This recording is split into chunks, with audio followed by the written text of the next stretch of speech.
Hey guys, Nooch neighborhood picks. Having a tough time deciphering which running back stables are the best. This is tough, man. I'm not looking forward to drafting the running backs.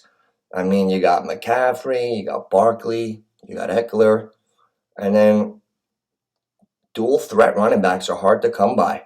Chubb is a horse, but he doesn't catch a lot of passes. Henry's a horse that catches no passes. A lot of guys are on new teams. The key is targeting shares. Here's Mel. Mel, you better not be in a fucking wind tunnel. We're rolling. I don't know what you're talking about there, pork chop neck. What are you doing? Nothing. We're watching a little NBA TV. Oh God, you are a basketball maniac. Let's go to football for a second, all right? We got a draft in 2 weeks. Hey, did you hear? I'm not paying my league fee until we get a showing. We're shows in now. Oh shit! I better hang up on you. Hey Mel, I'm looking at speaking about our drafts. Everybody's got drafts coming up. I don't feel that comfortable going into the running backs. It's tough. Yeah, they got a whole bunch of committees now. You know what, Mel? The key to the running backs this year is identifying what teams have a healthy stable. Like, if every team has 2 and 3 backs now, if you could be one of those guys that just takes 2 guys on the same team, do you think that's a bad thing these days? No. Me neither. Like, for the last, 15 years, it was always like you take a guy and then, you take his handcuff, like the backup. But now, the handcuffs are not, really handcuffs anymore. Like, you could play 2 running backs on the same team if you get the right ones. Yeah, you definitely can nowadays. Oh, I'm looking right now. 2 of them. We got ourselves a nice set of running backs there ourselves. The Jets, baby. That's a question for you. Let's talk about running back shares right now.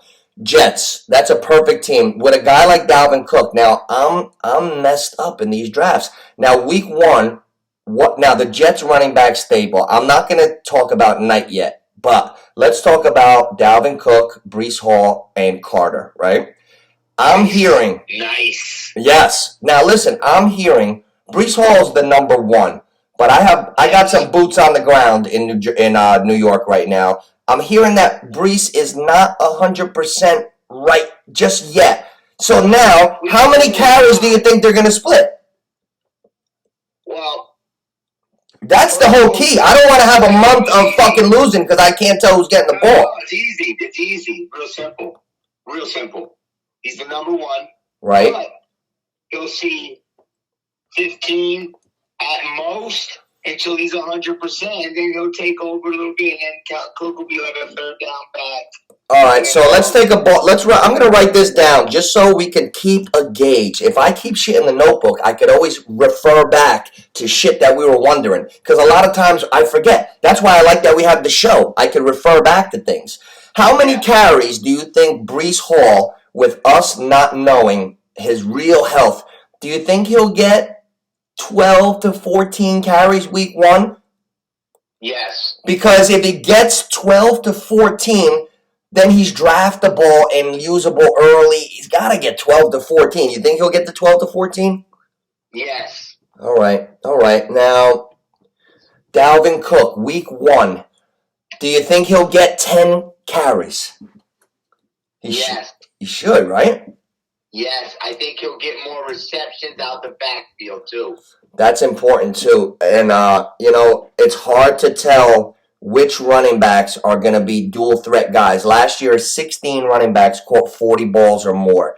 So out of those 16, I'm going to go down the list right now. Tell me if this guy, do you think if he's a... Before you go on that 16, real quick, just a note on these Jets running backs. Bryce Hall is coming back from injury, so we don't know what he has. Right. Dalvin Cook is a leader, veteran who's rushed. I think he'll get a little bit more of the carries early. Yeah, because you know what? If they need Dalvin to be the number 1 right away, he might be the horse for the first month of the season. Dalvin might be getting 17 carries. Right.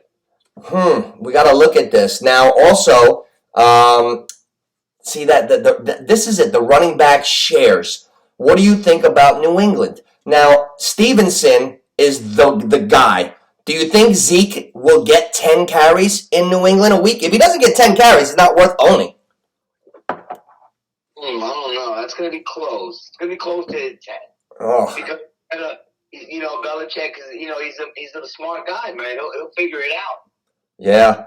You know why we're all in trouble? Like, not everybody's a die-hard super NFL fan or super into it already. I know that every team uses at least 2 running backs, but I'm looking at the depth charts of 1 and 2. Most guys that are the backup, outside of like the Jets and the Patriots, they're not big-name guys. We're going to have to find who the other guys are going to come on that we have no idea who it is yet. It's the waiver wire now. Years ago, tell me if you agree with this. Years ago, people used to be like, oh, you do make so many waiver moves. Nowadays, if somebody says that, I might smack them. Like, the waiver wire is just as important, if not more, than anything else in the league. Like, you have to be on the waivers every week because the shit is always changing, especially with the running backs.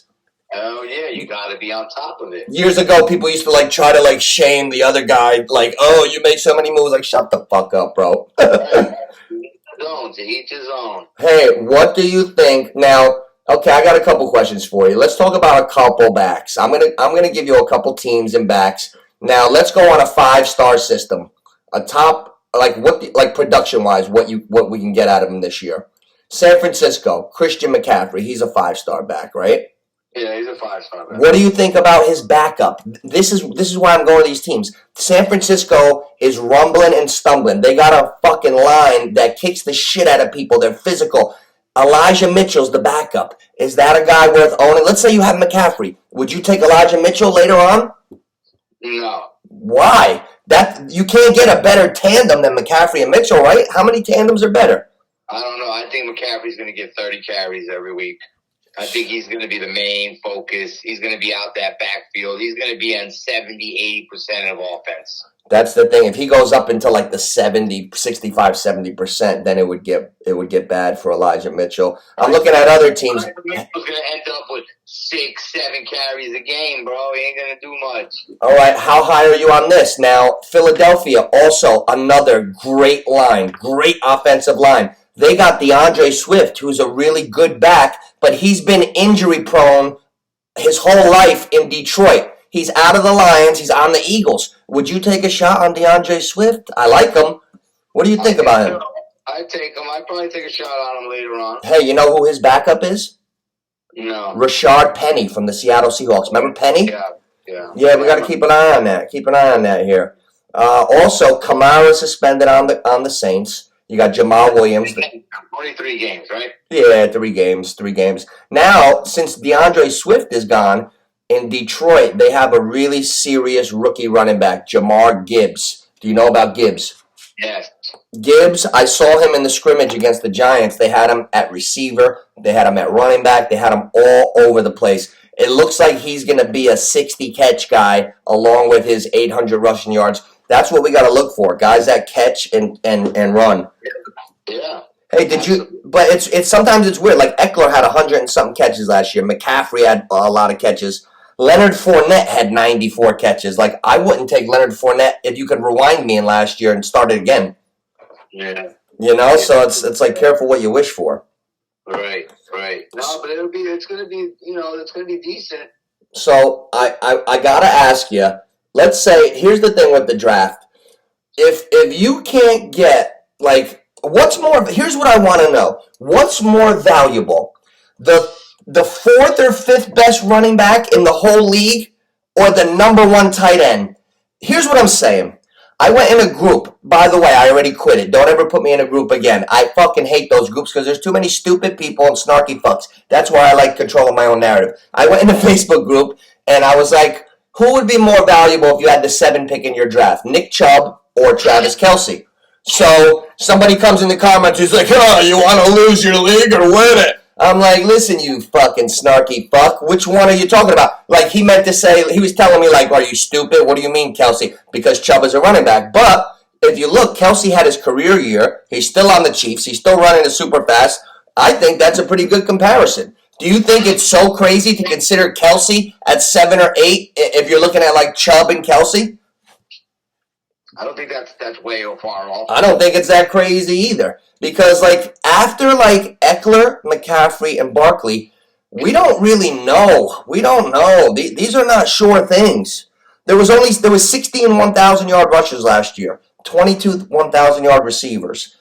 I don't know. Who's your favorite? Who, if you had the number 7 pick and the top 4 receivers were gone, Chase, Jefferson, Kupp, and Tyreek Hill, say they're gone, and Barkley and McCaffrey are gone, you go 7. Who would you take? And Eckler, you go 8. The 3 best running backs and the top 4 receivers are gone. Who's your favorite player? My favorite player would be Patrick Mahomes. Wow, you know what? My mother was saying the same thing. She has like 8 in one of her leagues. She's like, I don't know, Johnny. She's like, I might just take Mahomes. I'm like, Ma, a lot of people are saying that. Like, do you really want to like fuck around with Bijan Robinson when I know he's going to be good, the running back for Atlanta, but I don't want to watch Atlanta, watch him go punt all the time. Maybe it's just more fun to have Mahomes. Absolutely. Mahomes led the league for the fantasy league in scoring last year. I don't know if you know that, but yeah, and they never have the quarterbacks because you could, like, as they say, you could get good quarterbacks later. That's why we got to scoop running backs. Quarterbacks are deep. Receivers are deep. 22 1,000-yard receivers. A shit ton of good quarterbacks. After Mahomes, there's like 10 more really good ones. After you get those first couple running backs, it's like the next tier is like foggy, I think. Yeah, but like I said, with the theory that you're talking about with these double running backs, right? That leads me to say that you can get one of these running backs in round 2. Yeah, oh, of course, right, of course. But the thing is, like, if you have a back end for round 1, would you take would you rather have the 4th or 5th best running? Like, what about the comeback? I'm not taking if I don't get a running back early, I don't know, man. If I have the 8th pick, I'm taking Patrick Mahomes. If everybody else that we just talked about is gone, I'm taking him. And if it comes back around, I can still get a Breece Hall. But God forbid you ever take a stud receiver or Mahomes and then you get like Kelsey or a different receiver. If we ever go 2 rounds without touching that running back, we're going to be 0-13, Mel. I'm telling you. We got to just bite the bullet and take a couple extra running backs. We got to stable up. Look at Jacksonville. They got ATN. He's going to be a horse this year. The kid for Green Bay. There's no more Aaron Rodgers. What about Aaron Jones? You think he'll be good this year? Yes. These are tough calls. Nobody really knows either. I hate these fucking geeks. Everybody's acting like they know because they got lists. This shit is hard. That's why I am no expert. I'm ready to explore all this shit for the next 2 weeks till our draft. This is tough, Mel. It's tough, but like I said, the rushing champ isn't even getting drafted. Fucking Josh Jacobs isn't even on the board in the first 2 or 3 rounds. Back to my point. With these running backs, the way it is, I think 3rd, 4th, 5th round, you can still get a steal in a running back. Yeah, I mean, Dalvin Cook was 6th in the league last year in rushing. He got fucking released. The 7th was a quarterback, Fields. Number 5 was Miles Sanders. He got fucking traded. Like, number 1 was Jacobs. Like, you know what I'm saying? Look at out of the top 7 rushers, like half of them are fucked up right now. Not in the same situations. You know what I mean?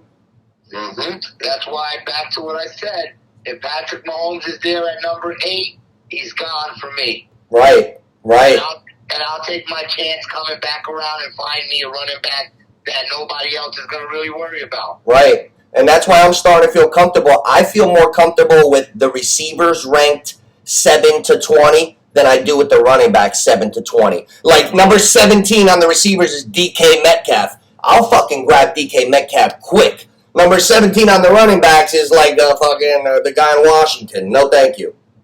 Right. Yeah, like fucking Gibson. Hold the Gibson. Pass me the Metcalf.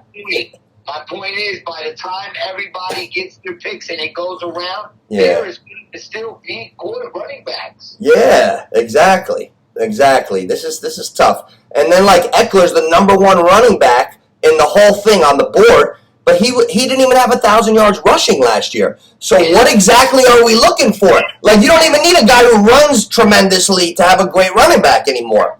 He had 100 fucking touchdowns though. Yeah, he had a lot. He had a lot, He had a Eckler. lot of touchdowns. He had a lot of receiving 13. He had 13 touchdowns, yeah. Right. He had a decent amount of touchdowns, man. Well, yeah. This is tough, man. This is tough. I'll tell you who I don't like. I don't like Najee Harris from Pitt. He looks like he's slow, and he looks like he's moving like molasses. You're talking about these wide receivers like this, right? You're What? talking about the wide receivers. How do you think they get the ball?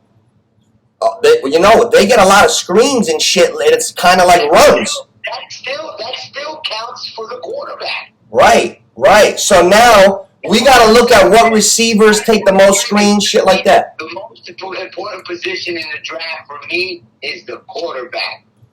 Well, we know it's the most important, but you're only going to use one. You know what I'm saying? If you're lucky. So you need to stable up on them receivers, I think. That's got to be the most important one, the one that you put the most thought into. That can't be the one that you picked in the 6th, 7th round. Yeah. Again, it's your only pick. It's one pick you got to make, and it's got to be the right one. No, right, exactly. And here's why we got to think out of the box. Because when you have running backs, if you go off of the top 40 list, of the rushing yards list, you still find great fantasy players. Like McKinnon for the Chiefs. That guy caught 1 million touchdowns last year out of the backfield. He was great. It was McKinnon and Pacheco. McKinnon had over 40 balls, but he's not on the top rushing list, so you got to find him. You know what I'm saying? Exactly. That's my point. That's why I'm taking a quarterback, a solid number one that I know is going to give me 30 points every night. There's no such thing as ever. You know what? If you look at it, there's so many good ones. Okay, after Mahomes, who are your top 3 quarterbacks that if we're on a snake and it's going around and up and around, who are those guys that are going to give you 30? Okay, Lamar Jackson. All right. What's his name from Cincinnati? Burrow, all right. Josh Jacobs. I mean, not Josh Jacobs, the other Jacobs from Buffalo, the quarterback. Allen. Hey, Right. Keep going. Right. The kid that rushed for 1,400 yards. Yeah, so you just named fucking 5 guys that are all tremendous. So how important is it really important to draft a quarterback? Think about it the other way. Yes, I think so. But there's 10 of them that are going to throw for 1 million yards. So I don't know, Mel. That's why we got to keep looking. Once one comes off the board, it becomes a snowball effect, and they all start to come off. Right, we got to watch how jumpy the guys in our league get when Mahomes and Allen come off the board. Exactly, and where do you want to be when that happens? When the snowball starts to roll and all the quarterbacks are gone. Right. Now what do you do? Right. I know a lot of people are targeting Fields this year. Fields is going to put up Yeah, I'll tell you what. If Aaron Rodgers doesn't get hurt, I wouldn't mind having Aaron Rodgers this year, to tell you the truth. Me neither. Yeah. And ESPN, Geek McFucking Geekson, I don't know who made this list, they had Jared Goff ranked as the 23rd best quarterback in the league. He had 29 touchdown passes last year and 7 interceptions. Herbert, whatever his name is. Herbert, yeah, he's good. Yeah, he had more than Herbert. Herbert had 25 and 10 last year, and Goff had 29 and 7. So we'll see. Okay, so who would you take first running back in the draft if you had the number 1 pick? Who would your first running back be? Eckler. See, I would take Saquon Barkley. I hope I have a high pick this year in my boy T Rich's league because my buddy Ryan loves Barkley. I'm fucking taking Barkley. If I could get Barkley, I'm taking him 1.